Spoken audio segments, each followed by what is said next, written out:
Bienvenue à votre rendez-vous quotidien de décryptage des événements marquants d'ici et d'ailleurs. Cette tribune où les faits sont sacrés et les commentaires libres. Bienvenue dans le prétoire du tribunal de l'actualité qui revient aujourd'hui sur le mariage de cœur et ou de raison que contractent le Burkina, la Guinée et le Mali, trois pays actuellement en transition militaro-politique. Nous revisitons les contours de cette alliance formatée le 9 février dernier à l'issue d'une rencontre à Ouagadougou des ministres des Affaires étrangères de ces trois pays. Un convoqué à cette audience du mercredi, Yacouba Zerbo, professeur titulaire en histoire économique et relations internationales à l'université Joseph Kizerbo de Ouagadougou. Bonjour et merci d'honorer notre convocation. Bonjour. Yacouba Zerbo est également enseignant à l'Institut des hautes études internationales et préside aux destinées du conseil scientifique de l'Institut international de management. En face de vous, pour le moment, le juge Geoffroy Vara pour les échanges autour de ce sujet. Bonjour, juge Geoffroy Vara. Bonjour, président. Bonjour, auditeurs et téléspectateurs. Bonjour à toutes, bonjour à tous. Bienvenue à cette nouvelle audience du tribunal de l'actualité sur la télé interactive True TV et en simultané sur Watt FM, la radio 100% urbaine. Bonjour également à ceux qui nous suivent sur nos différentes plateformes numériques. C'est la deuxième audience de cette 7e semaine de l'année 2023 qui démarre avec la séquence avant-propos des juges que je convoque à présent.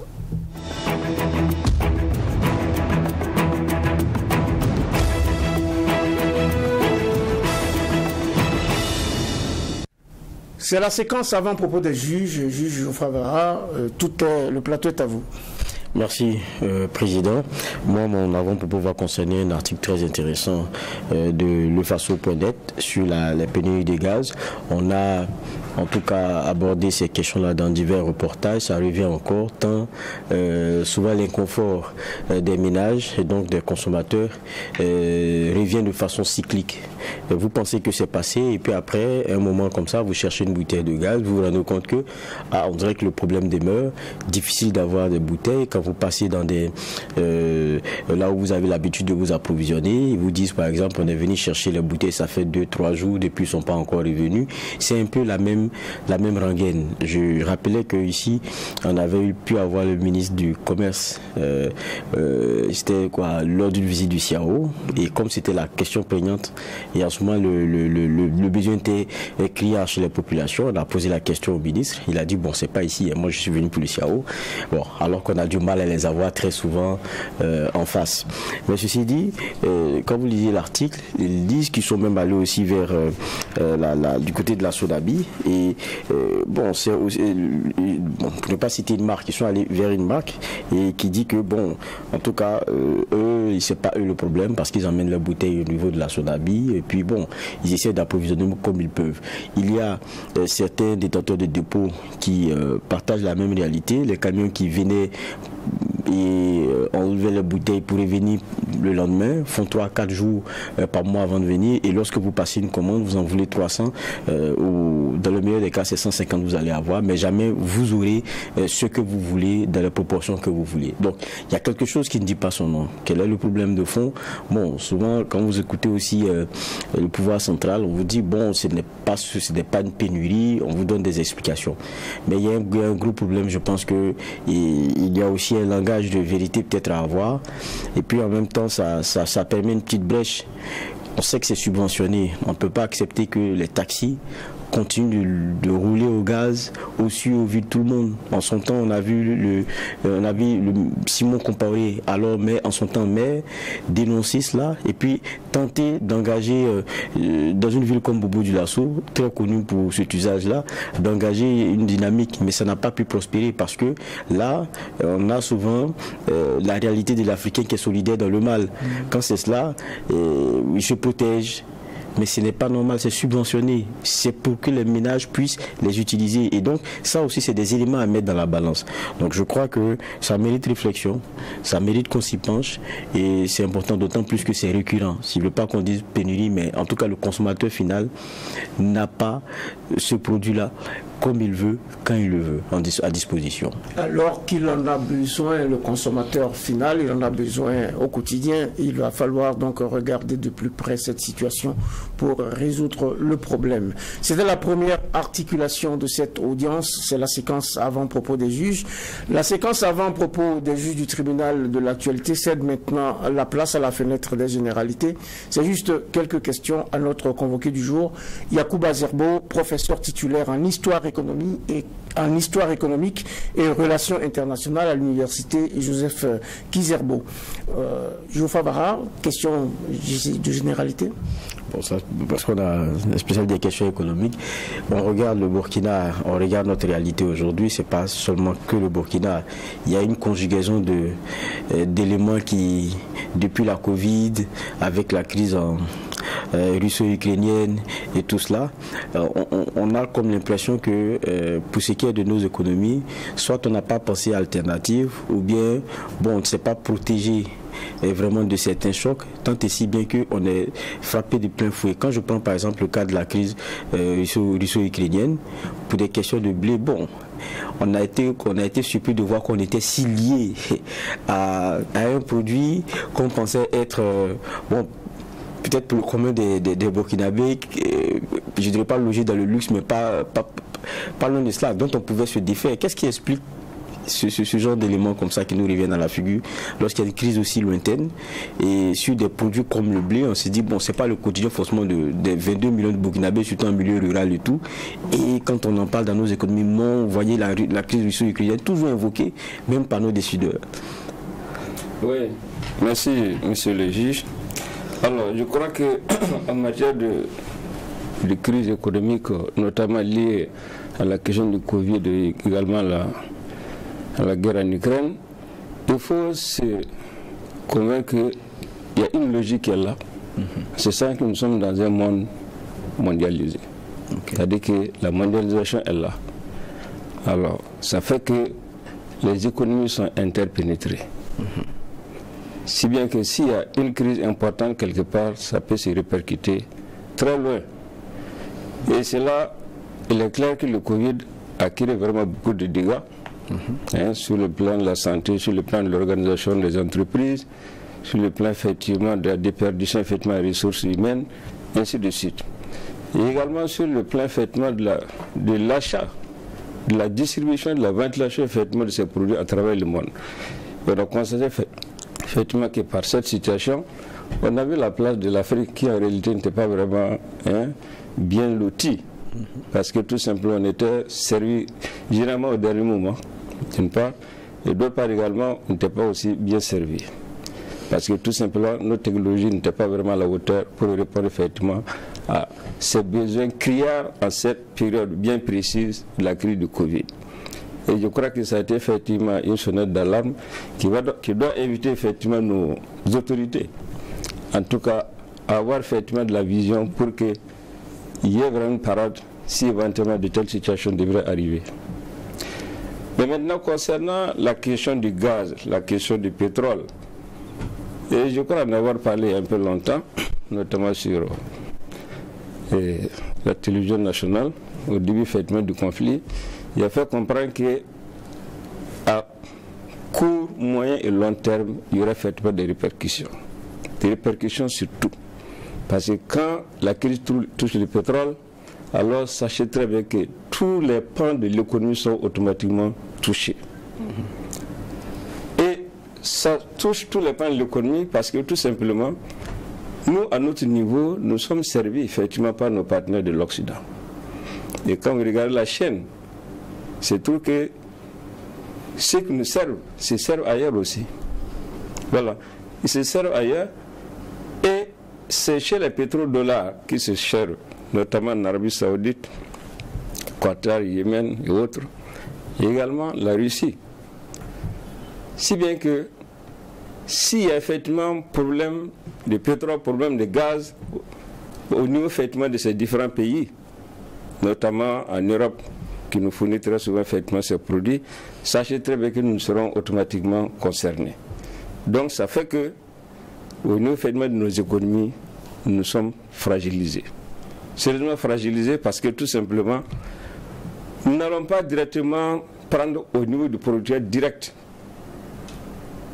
Nous partons prendre avec des intermédiaires qui également à leur niveau aussi, alors cherchent effectivement leur marge bénéficiaire. Si bien que ces répercussions au niveau des économies nationales dans nos pays, alors causent de véritables dégâts.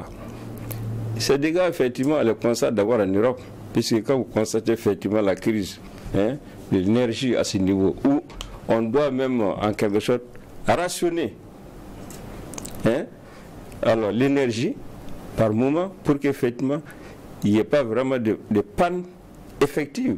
Donc c'est pour dire qu'à leur niveau, s'il y a ce problème, alors sachez très bien qu'au niveau effectivement de nos États africains ici, qui dépendent d'une large partie effectivement de ces États, alors nous serons effectivement touchés. Et vous avez appris également qu'au niveau effectivement de l'Europe, notamment France, il y avait la grève des boulangers concernant le blé. Malgré les subventions qui leur sont accordées, ils estiment effectivement que ce n'est pas suffisant. Il faut que l'État mette encore la main à la poche. Alors, si c'est le cas à ce niveau, dites-vous très bien qu'à notre niveau également, on peut effectivement sentir ce choc-là.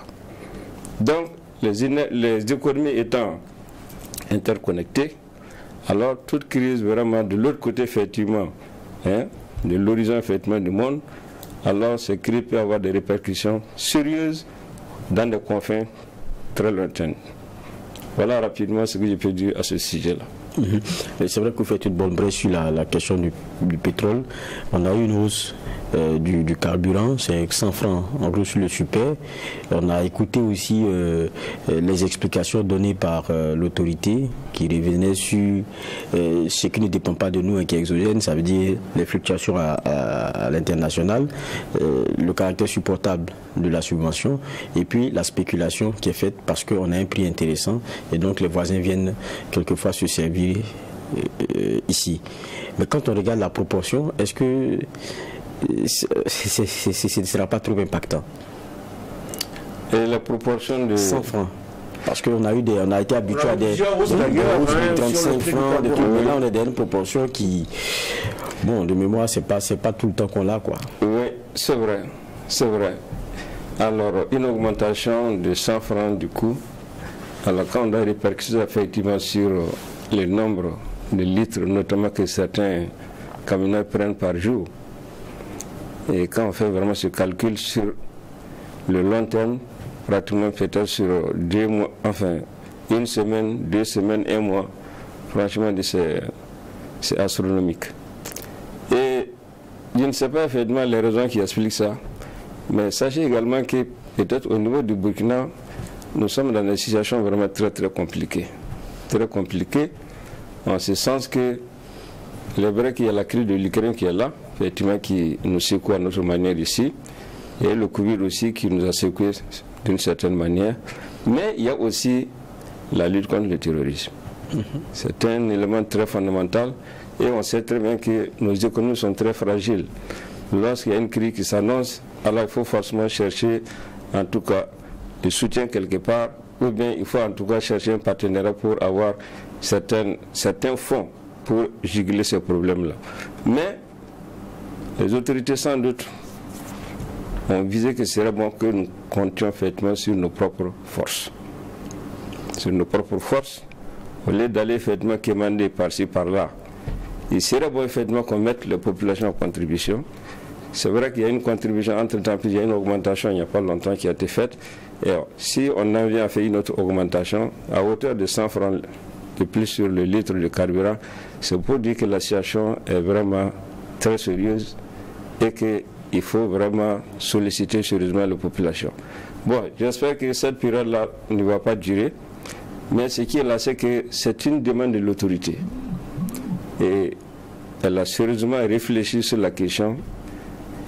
Elle a en tout cas mûri et elle s'est décidée effectivement de faire cette augmentation-là. Alors, je crois que si ça peut résoudre le problème, en tout cas pour un temps soit peu, je crois que le sacrifice peut vraiment être accepté en ce sens que la crise, enfin le problème du terrorisme actuellement, le pays est sérieusement touché.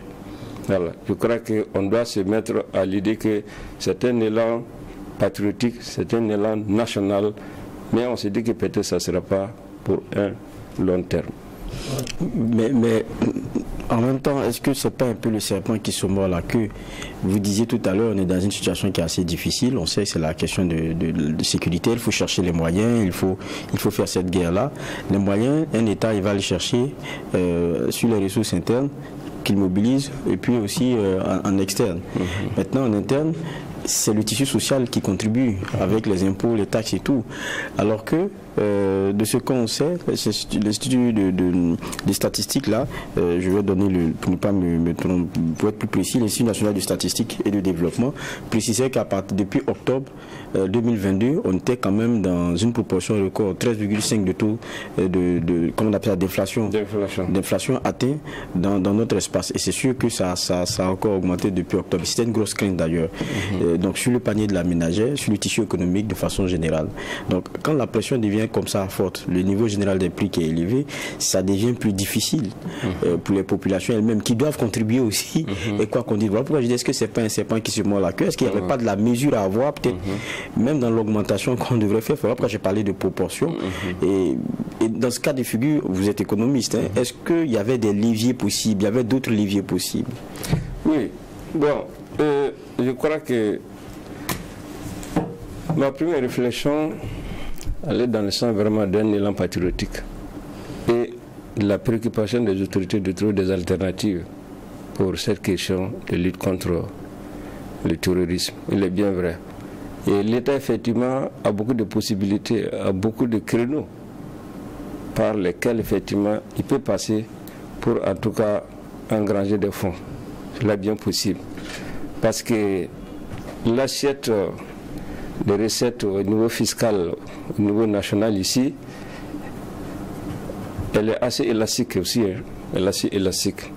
On peut effectivement tenter de voir à ce niveau-là pour voir comment est-ce qu'on peut effectivement, en tout cas, trouver quelques solutions. Une des premières solutions pour moi, alors, il serait bon, quand même, de voir là où on peut taper sérieusement pour avoir quelques fonds. D'abord, les grands propriétaires. Voilà. Je crois que les grands richissimes qui sont effectivement là et qui ont vraiment des moyens fabuleux, alors peut être sollicités pour vraiment apporter une contribution par rapport à ça. Et non seulement une contribution, mais également leur demander, ou bien leur proposer quand même une légère augmentation des impôts à leur niveau, en fonction de la puissance économique de telle ou telle structure. Voilà effectivement le niveau d'impôt qu'on propose. Il y a ce point-là. Et il y a un autre point, c'est par rapport à certains opérateurs économiques qui en réalité ne sont pas en règle vis-à-vis de l'État et qui doivent beaucoup également à l'État. Je crois que ces éléments, c'est bon effectivement de les retrouver, de les faire comprendre effectivement qu'ils doivent à l'État et ils doivent rembourser à l'État ce qu'ils lui doivent. Par conséquent, quand on active ce levier-là, je crois qu'on peut également avoir quelques avantages financiers. Et sans oublier également qu'il y a effectivement des poches de recettes qu'on peut effectivement faire au niveau des impôts, au niveau de la douane et au niveau effectivement de certains secteurs de l'économie pour qu'ensemble effectivement ces différentes poches puissent vraiment apporter quelque chose de substantiel dans le cadre de la lutte contre le djihadisme, de manière un peu à alléger les moyens, les ménages qui sont moyens, qui n'ont pas assez de ressources, et quand on sait également que le pouvoir d'achat n'est pas assez élevé dans notre territoire ici.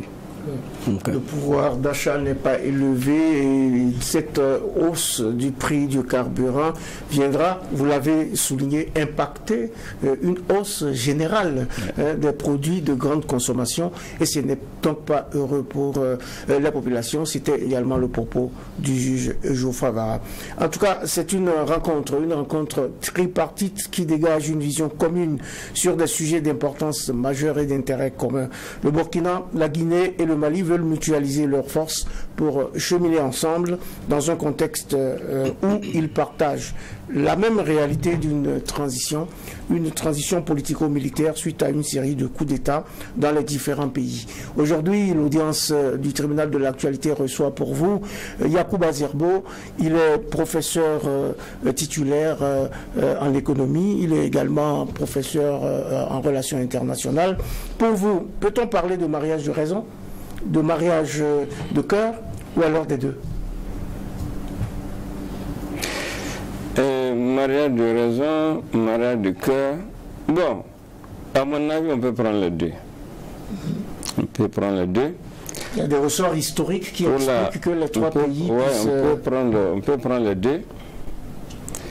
Pour la simple raison que quand vous regardez un peu dans les rétroviseurs, vous vous rendez compte que ces trois pays, effectivement, ont un passé révolutionnaire quelque part, un passé socialisant.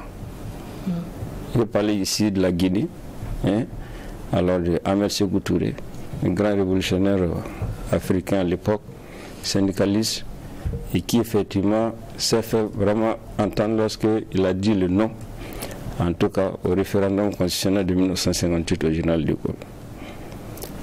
Alors, et parlant également du Mali, alors c'est le président Modibo Keïta. On sait très bien que ce monsieur a été vraiment à l'avant-poste effectivement des revendications de souveraineté vis-à-vis effectivement de l'ancienne métropole. Il s'est fait entendre et il a agi également. Au moment effectivement de l'accession à l'indépendance, il a souhaité effectivement prendre son indépendance de manière totale et globale. Sans accord de défense avec la métropole, il a fait évacuer toutes les bases militaires sur son territoire. Il a été le premier effectivement avec Senghor et avec Bokari Djibo également à propos effectivement la question de l'exécutif fédéral en Afrique. Et je crois que cet exécutif fédéral, pratiquement en 1958, a eu de sérieux problèmes pour la simple raison que certains responsables effectivement de RN n'étaient pas favorables à cet exécutif fédéral. Il y a une première rencontre à Paris, une deuxième à Dakar, et là effectivement de ces différentes rencontres, il n'y a pas eu d'entente, et la partie ivoirienne s'est rétractée et refusé effectivement toute idée effectivement d'exécutif fédéral en Afrique de l'Ouest. Parce que c'était pour éviter la balkanisation de l'Afrique, suite effectivement l'autonomie qui a été accordée aux États en 1956. Alors, les autres, la Côte d'Ivoire s'étant effectivement rétractée, alors finalement c'est le Mali, le Sénégal, plus le Burkina Faso, en Afrique de l'Ouest ici, qui voulait conduire cette fédération du Mali-là. Voilà. Et pour le cas du Burkina, nous avons été favorables au début. Même le monde n'a pas donné son accord là-dessus, parce qu'il a marqué effectivement son souhait pour ça. Mais aussi un exécutif fédéral où effectivement on pourrait assurer la sécurité effectivement de nos territoires. L'État burkinabé aussi, l'État de la Haute à l'époque aussi, les partis politiques étaient favorables aussi, il faut se le dire. Et nous étions effectivement dans cette fédération à travers notre constitution. Mais malheureusement, il se trouve qu'à un certain moment, alors, en concertation avec la France et avec la Côte d'Ivoire, avec le président Houphouët-Boigny à l'époque, alors notre président à l'époque, Maurice Kamiogo, s'est rapidement rétracté. Et on n'a pas compris pourquoi. Mais ce qui est là, les causes sont là. Elles sont multiples. Voilà. Et subitement, il a fait réunir l'Assemblée et il a retiré effectivement le Burkina Faso, enfin la droite de la Fédération du Mali, par un vote de 37 voix contre 2. Alors que le premier vote de l'Assemblée avait intégré la Fédération du Mali à l'unanimité de 57 députés brésiliens. Ouais. Donc, nous étions effectivement dans ce état-là révolutionnaire-là. Bon, j'ai parlé du Mali, de la Guinée et également du Burkina Faso. Donc ça veut dire qu'il y avait déjà une situation qui réunissait les trois dans le temps. Maintenant, c'est comme si l'histoire veut se répéter d'une certaine manière. Voilà effectivement que ces trois encore viennent effectivement se réunir pour parler effectivement de fédération. Bon, vous parlez de fédération, mais le communiqué final ne dit pas officiellement qu'il s'agit d'une fédération. Ah bon, donc je crois que vous avez parlé de fédération. C'est une alliance, ils se sont accordés sur un certain nombre de choses. Okay. Mais dans le communiqué officiel, sauf erreur de ma part, juge Vaha, il n'y a pas le terme fédération. Ok.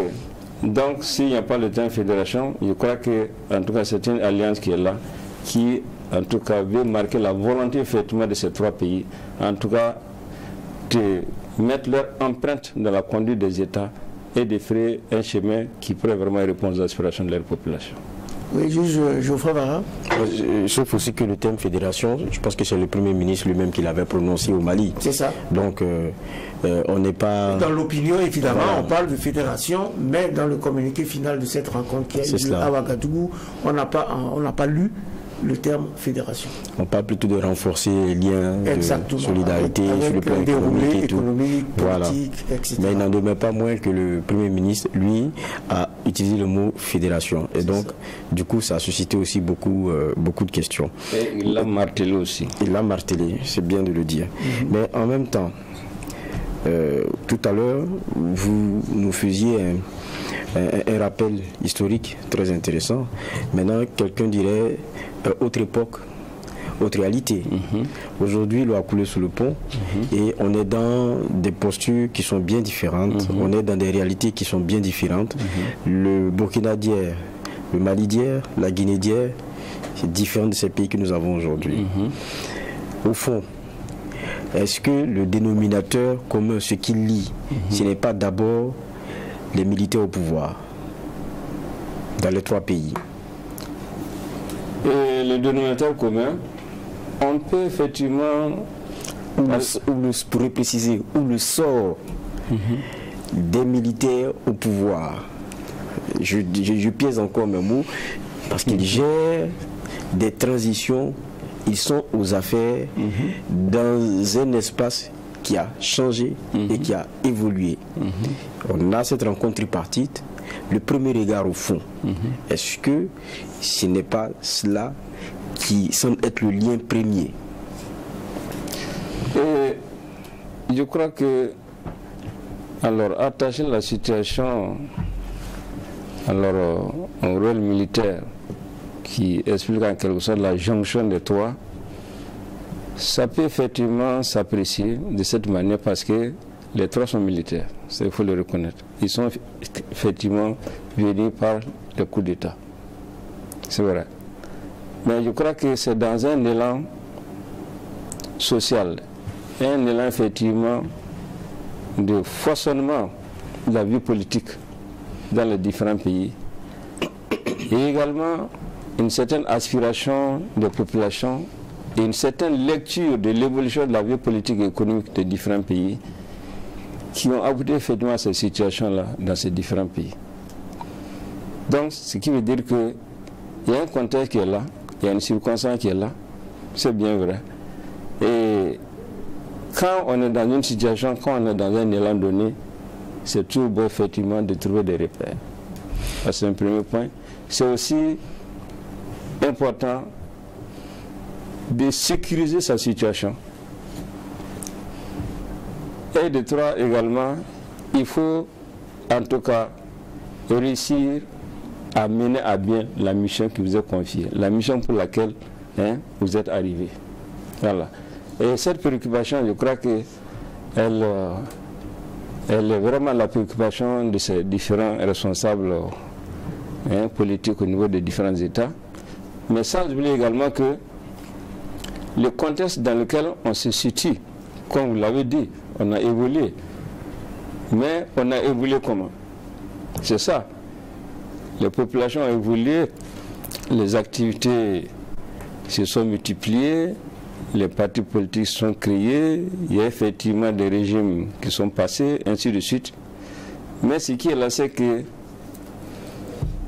au finish, les populations, d'une certaine manière, n'ont pas trouvé effectivement leur compte dans ces évolutions-là.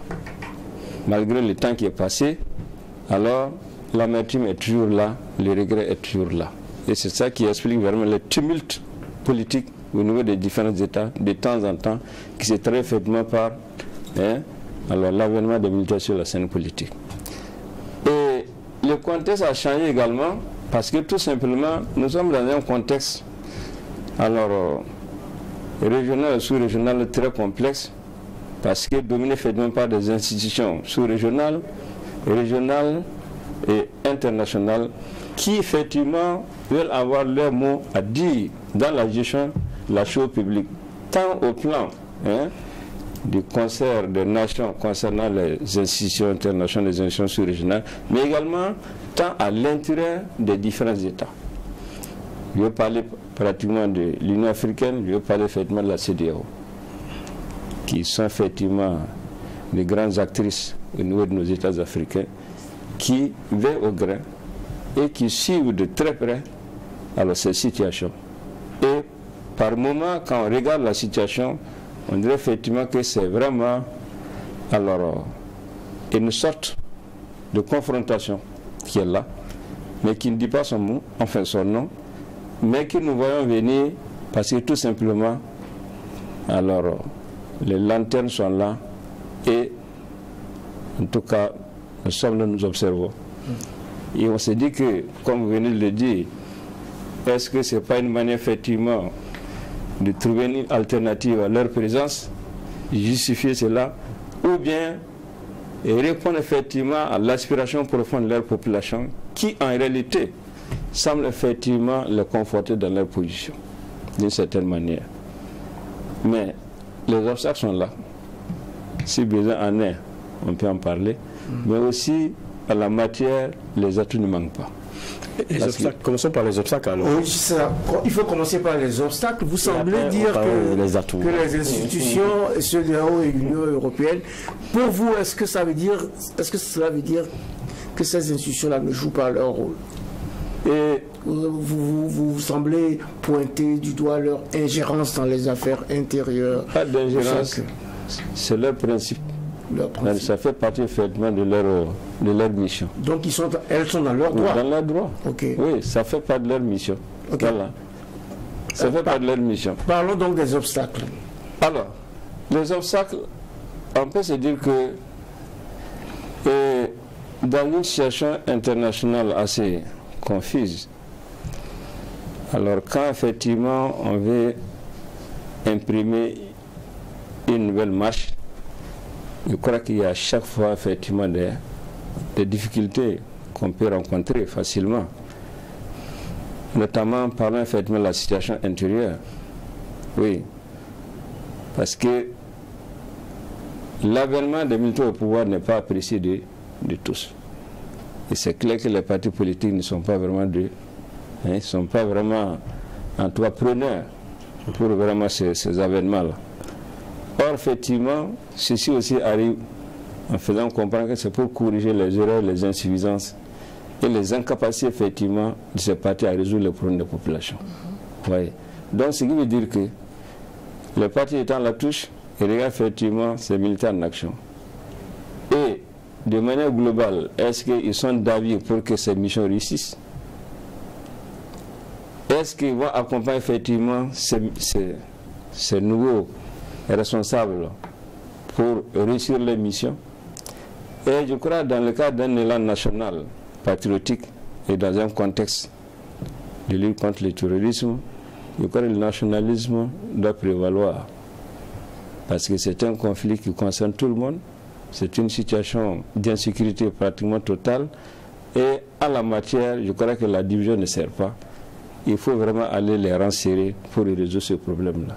Quitte à ce que on revienne maintenant à la situation normale par la suite. Mais maintenant, par quel mécanisme cela pourrait se faire? C'est toute la question qui est là. Et le second aspect est que dans le contexte international, en relation effectivement avec l'Union africaine et la CEDEAO, alors il s'agit effectivement de mettre rapidement un terme à ce processus qui ne s'inscrit pas effectivement dans le rythme constitutionnel de l'évolution des États. Voilà. Et par conséquent, un retour à la normale, un retour à l'ordre constitutionnel normal serait effectivement en tout cas une situation qui serait souhaitée et dans un très bref d'une certaine manière. Et à écouter effectivement les entretiens entre les uns et les autres, je crois que les calendriers qui sont proposés et les initiatives qui sont lancées par-ci par-là par les nouveaux venus, nous avons l'impression qu'il n'y a pas forcément une certaine écoute, il n'y a pas une certaine de concordance. Parce que quelque part, certains penseraient effectivement à leur mission et ils veulent vraiment réussir leur mission de manière bien spectaculaire pour répondre effectivement aux aspirations dont ils parlent concernant leur population, et les autres voulaient effectivement coûte que coûte et revenir à leur constitutionnel normal, quel qu'en soit le prix. Voilà. Donc, c'est pas simple, mais nous espérons qu'effectivement que nous aurons la bonne alternative. Alors, avant de redonner la parole au juge Geoffroy Vara pour poursuivre cette audience, je rappelle que notre convoqué du jour s'appelle Yacouba Zerbo. Il est professeur titulaire en histoire économique et en relations internationales à l'université Joseph Kizerbo de Ouagadougou. Nous parlons bien entendu de ce qu'on a appelé cette triple entente. On parle de cette rencontre tripartite entre le Burkina, la Guinée et le Mali. Une rencontre qui a accouché d'un communiqué final qui bâtit donc un devenir ou un vivre ensemble, où en tout cas des actions politiques et des actions économiques sont actées au niveau donc de ces trois pays pour avancer ensemble dans une même vision et aussi pour demander la levée des sanctions de la CEDEAO. Oui, juge Geoffroy Vara. On va parler des avantages. Oui, c'est pour ça que je lui donne la parole. Bon, moi, je reste un peu sur... bon, c'est pas les obstacles forcément, mais on peut l'apprécier d'une façon ou d'une autre en tout cas. Quand on regarde les points à partir du point 15, 16, 17 du rapport, du communiqué final, je crois que là aussi on touche du doigt un peu le fond du problème et le fond du message que les trois pays voulaient donner. C'est sûr, CEDEAO, UA, vous avez des mesures qui ne sont pas bien et mal vécues par nos populations. Il faudrait revoir. Mais est-ce que aujourd'hui, et même quand vous disiez le point, je pense que c'est le point 16, ils disent, bon, non pas même pas le point 15, ils disent qu'ils vont aller ensemble pour travailler à la levée de ces mesures-là, les trois pays. Qu'est-ce qu'ils ont comme levier? Parce qu'on a l'impression aussi qu'il y a des postures principielles. Dès qu'il y a coup d'État, vous êtes suspendu. Aujourd'hui, que peuvent ces trois pays-là, relativement aux mesures prises par la CEDEAO ou bien par l'Union africaine, qui sont quelquefois des mesures principielles d'abord? Oui. Et quelles sont les dispositions dont sur lesquelles ils peuvent jouer? C'est cela. Pour en tout cas lever ces sanctions. Ou pour les faire lever. Voilà, pour les faire lever. Bon, je crois que dans le communiqué final, je crois qu'il y a des dispositions qui sont assez claires dedans. Parce qu'ils se sont prononcés, ils ne se sont pas prononcés contre les principes ni de l'Union africaine, ni de la CEDEAO. Voilà. Ça, c'est un premier point. Le second point, ils ont marqué effectivement les injustices dont vraiment ils sont victimes. A été souligné. Et également, ils font comprendre que le fait qu'ils soient absents de ces instances-là, alors ne permet pas à ceux qu'ils apportent leur contribution, parce qu'ils estiment qu'ils ont vraiment la possibilité de contribuer effectivement par leur présence dans ces instances-là. Et en même temps aussi, je crois que c'est un langage pour dire que on n'est pas contre vous. Nous sommes ensemble, mais seulement nous voulons que notre mission réussisse. Voilà. Au lieu de nous rejeter de cette manière, autant collaborer pour que nous puissions réussir notre mission. Et cette mission, ces missions, c'est quoi? C'est répondre aux aspirations des populations. C'est pour ça qu'ils appellent à un appui technique, financier, concret, conséquent. Pour les accompagner. Et même que dans leur programme également, cela est prévu. Voilà, à l'interne entre les trois, cette stratégie également est montée. En parlant effectivement de l'axe Ouaga-Bamako-Conakry, en parlant effectivement de la mise en valeur, bien par exemple, du renforcement des capacités de relations entre les différents pays, mais aussi en parlant effectivement de la question de l'approvisionnement en hydrocarbures, en produits de première nécessité, ainsi de suite. Tout ça, sont des stratégies visant à les amener effectivement à répondre à leurs obligations vis-à-vis des populations. Mais aussi, il y a la question de l'insécurité qui est là et pour laquelle alors ils sont prêts effectivement, en tout cas, à conjuguer leurs efforts, à mutualiser effectivement leurs moyens pour en tout cas trouver une solution acceptable pour cette question d'insécurité. Et maintenant, si vous estimez que, alors, est-ce qu'ils ont encore d'autres moyens? Je crois que dans la communication déjà, c'est une forme. C'est une forme, en tout cas, c'est une forme de relation, une forme d'explication qui peut d'une certaine manière, en tout cas, amener les uns et les autres à revoir leur copie. Sans oublier que,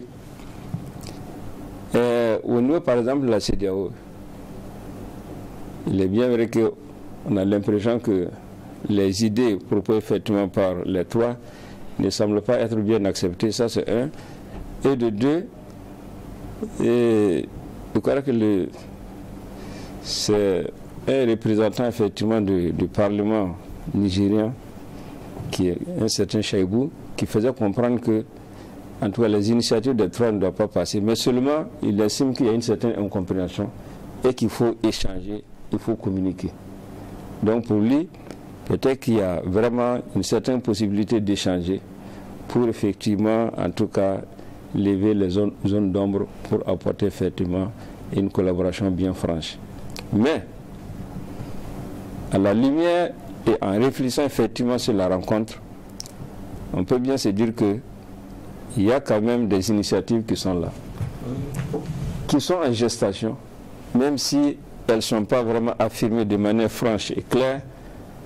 En tout cas, ce qui est là, c'est que quand on fait une rencontre de ce genre et qu'on fait de telles annonces, ça veut dire que quelque part, en tout cas, on veut innover.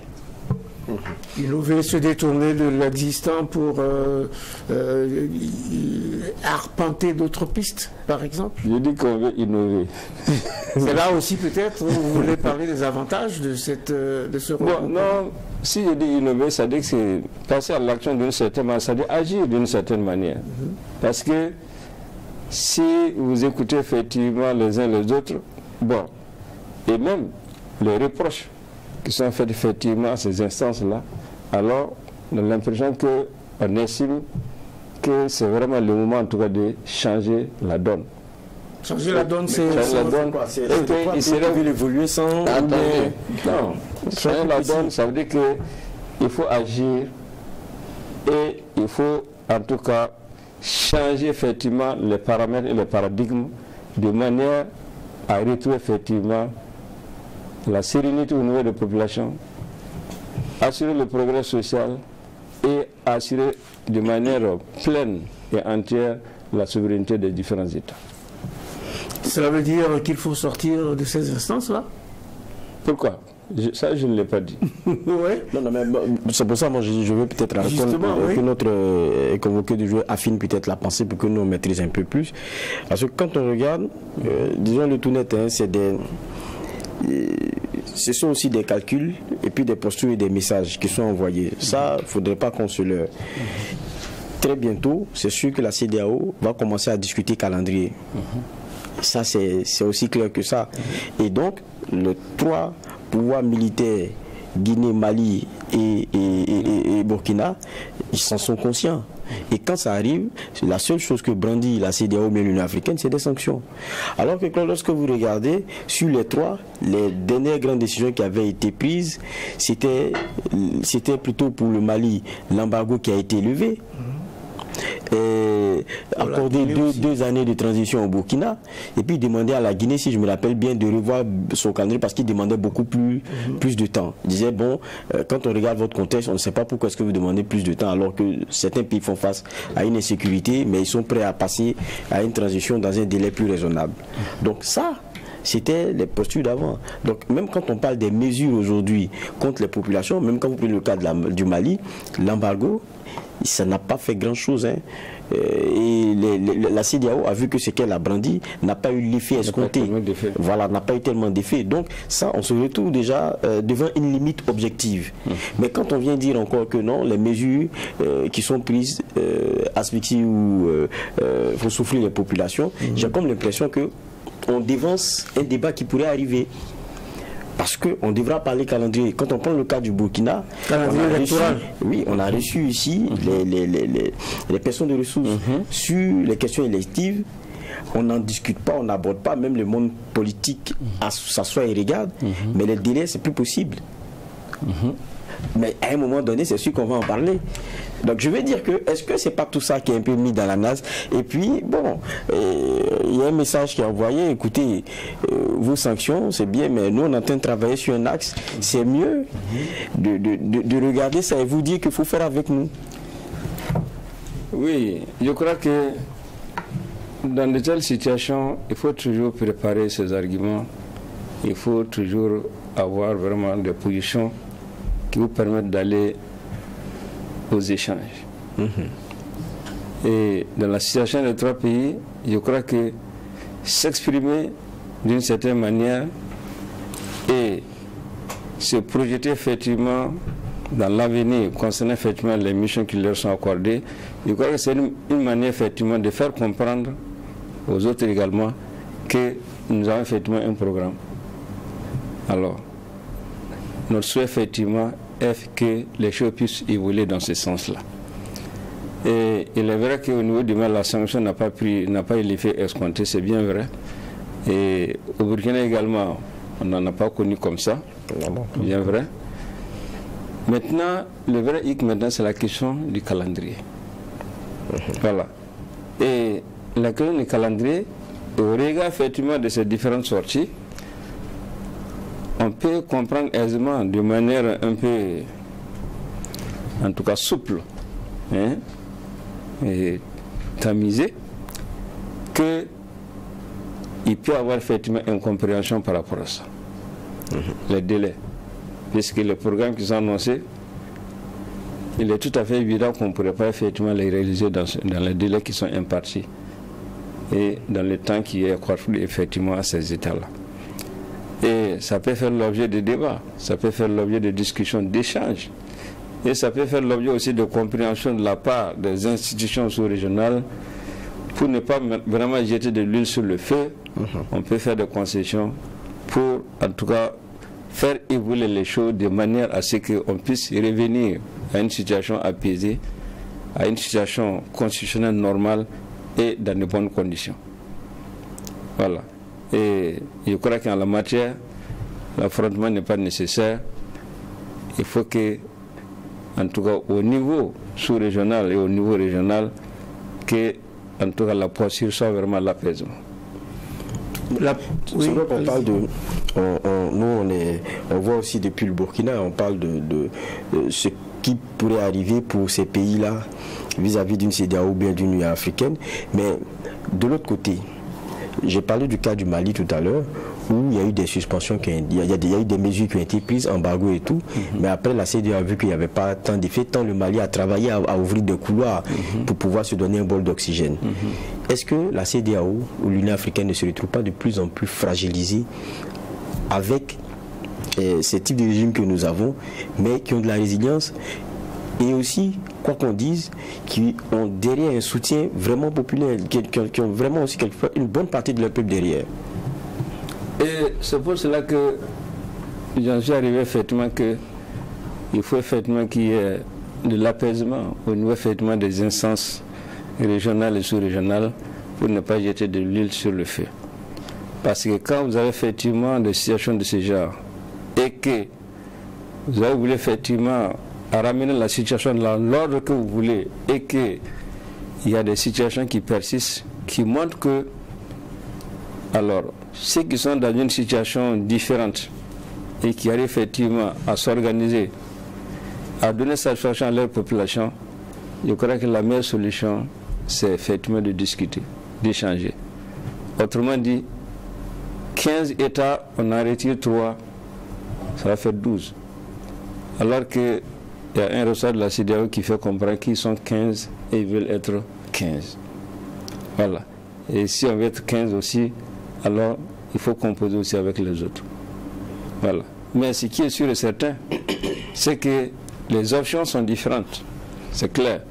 Mais est-ce qu'il y aura vraiment cette jonction possible pour permettre effectivement de satisfaire les uns et également donner satisfaction également à l'autre côté? Parce que quoi qu'on dise, les partis politiques sont pressés effectivement de revenir effectivement dans l'arène. Alors que cela n'est pas effectivement de l'entendement, non seulement de certaines populations, pratiquement des populations maliennes, d'une certaine manière. Ça, c'est un premier point. Et Guinée, je n'en sais pas trop. Mais également, il y a quand même ici au niveau du Burkina un certain soutien qui réconforte effectivement le pouvoir en place. Donc, de ce point de vue, je crois qu'il y a vraiment de la réflexion à mener. Et je crois également que les instances sous-régionales ne sont pas là pour faire du mal aux populations, parce que ceux qui sont là veulent vraiment apporter une certaine satisfaction, un certain bien-être aux populations. D'autant plus que ils estiment que les instances qui sont là souvent n'ont pas l'impression que ces instances-là travaillent pour le peuple, mais pour les dirigeants. Et que également certains dirigeants qui sont pris sont injustes et illégales à travers les sanctions d'une part. Et pourquoi ces sanctions? Ça ne s'explique pas. Vous êtes dans une entité économique à caractère panafricain et vous avez effectivement vos principes auxquels vous avez tous adhéré. S'il y a effectivement une situation désagréable quelque part, je crois que la meilleure des solutions, c'est de voir comment est-ce qu'on peut accompagner. Et non effectivement de procéder à des sanctions qui pleuvent comme si vraiment on avait envie effectivement d'assommer les éléments. Je crois que ça, c'est une pratique qui est vraiment déplorable et je crois que la CEDEAO doit en prendre compte pour pouvoir faire des corrections à ce niveau-là. Oui, Geoffroy Vara. Oui, c'est intéressant. On s'achemine vers la fin de l'émission, ça sera la dernière préoccupation. D'accord, c'est intéressant. On sait que le problème de ces instances-là, c'est qu'elles bénéficient de peu de légitimité quand on descend un peu plus bas au niveau des masses, parce qu'elles ne voient pas ce qu'elles leur apportent de façon concrète, sinon que de se protéger de quelquefois un syndicat des chefs d'État en permettant à certains de patrouiller des constitutions et de se maintenir. Et puis maintenant, à rappeler, je parle de la CEDEAO. Voilà. Et de maintenir, pour certains la possibilité en tout cas de rester au pouvoir, et puis pour d'autres de venir flageller parce que non, il y a eu un coup d'État et tout. Mais en même temps aussi, ce qui nous est rappelé, c'est ce que nous avons signé. C'est-à-dire que c'est des conventions auxquelles nous avons adhéré de façon libre. C'est ce qui nous est rappelé, parce qu'une transition n'a pas vocation aussi à être éternelle.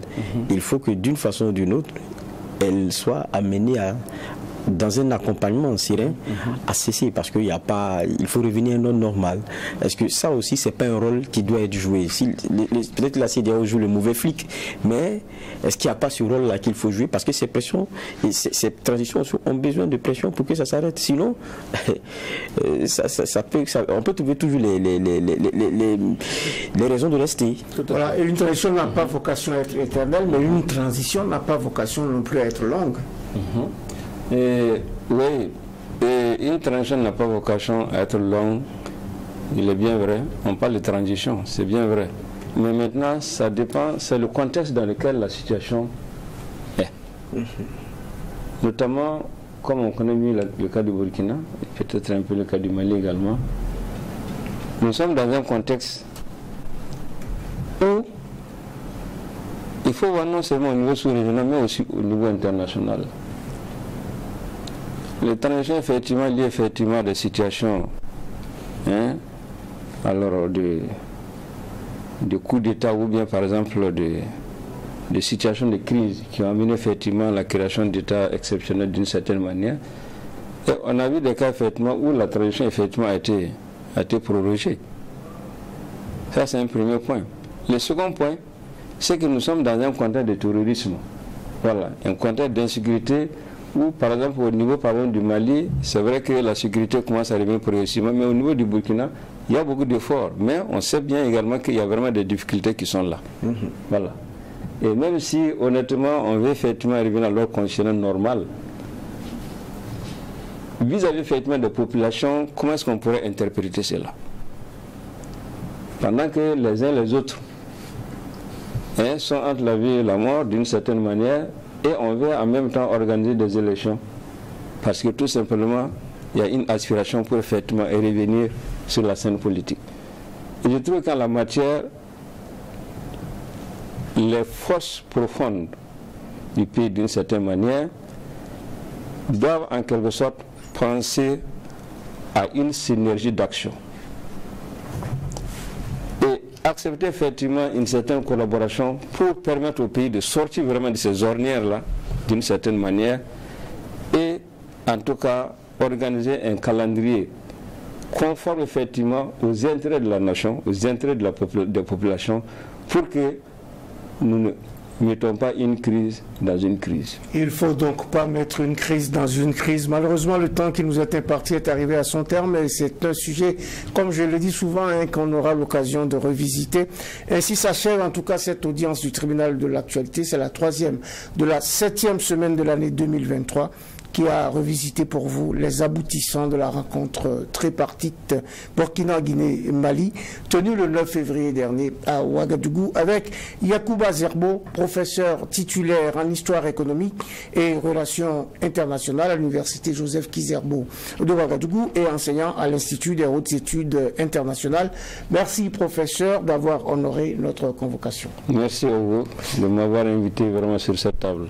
Merci au juge Vara d'avoir animé avec moi donc cette audience. Merci aux équipes techniques de réalisation, ainsi qu'à vous tous, auditeurs et auditrices de Radio Watt FM, téléspectateurs et téléspectatrices de Truy TV, pour votre attention et pour votre fidélité. Et notez bien que Je voudrais n'a jamais rien fait. J'essayerai à faire de grandes choses, mais je veux à faire des miracles. Le tribunal de l'actualité vous retrouve pour sa part dès demain, mêmes heures, mêmes antennes, pour une nouvelle audience avec un maillet toujours aussi juste, incisif et sans complaisance.